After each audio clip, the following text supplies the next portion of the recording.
ଏଠି ଦେଖନ୍ତୁ ଆମର ଚାଟ୍ ଗୁପଚୁପ ରେଡି ହେଉଛି। ଲୁଣ ପଇଲା ନାଇଁ ଚାଟ୍ ଇଏ ହେଉଛି ଗୁପଚୁପ ଇଏ ଗୁପଚୁପ ତା ଭିତରେ ଚାଟ୍ ପଇଲା ତାପରେ ତେନ୍ତୁଳି ଖଟା ପଇଲା ଲୁଣ ପଇଲା ତାପରେ ଇଏ ହେଉଛି ମସଲା ଗୁଣ୍ଡ ଜିରା ଗୁଣ୍ଡ ପଡୁଛି ତାପରେ ଲଙ୍କା ଗୁଣ୍ଡ ହାଲକା ହାଲକା ପକେଇବ। ଦେଖନ୍ତୁ ଆପଣ ଯଦି ଚାଟ୍ ଗୁପଚୁପ ଖାଇନଥିବେ ମୋତେ କମେଣ୍ଟ କରିବେ ମୁଁ ପଠେଇଦେବି ହ୍ୱାଟ୍ସଆପ୍ରେ ଖାଇ ପକେଇବେ। କମେଣ୍ଟରେ ହିଁ ମୁଁ ପଠେଇଦେବି। ତାପରେ ପଇଲା ଆମର ପିଆଜ ତାପରେ ଚାଟ୍ ଗୁପଚୁପ ଦେଖନ୍ତୁ କେମିତି ପ୍ରସ୍ତୁତ ହେଉଛି। ପାମ୍ପୁଡ଼ି ପଇଲା ତାପରେ ସେଉ ପଡ଼ିବ ସବୁ କିଛି ପରିମାଣରେ ପକାଉଛନ୍ତି ଆଉ। ତାପରେ ଗାଜର ହାଲୁଆ ପଡ଼ିବ ଆମର। ଗାଜର ହାଲୁଆ ନା ଓନ୍ଲି ଗାଜର? ଖାଲି ଗାଜର ହାଲୁଆ ଚଳିବ। ବିଟ୍ ପଇଲା ତାପରେ ଦେଖନ୍ତୁ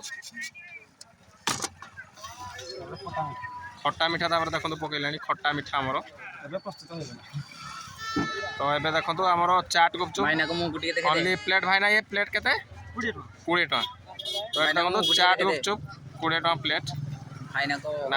ଯାତ୍ରାରେ ଅଛନ୍ତି ମାନେ ଆଉ ମୁହଁ ଏଠି ଦେଖି ହେବନି। ପାମ୍ପୁଡ଼ି ଦିଟା ଦେଲନି।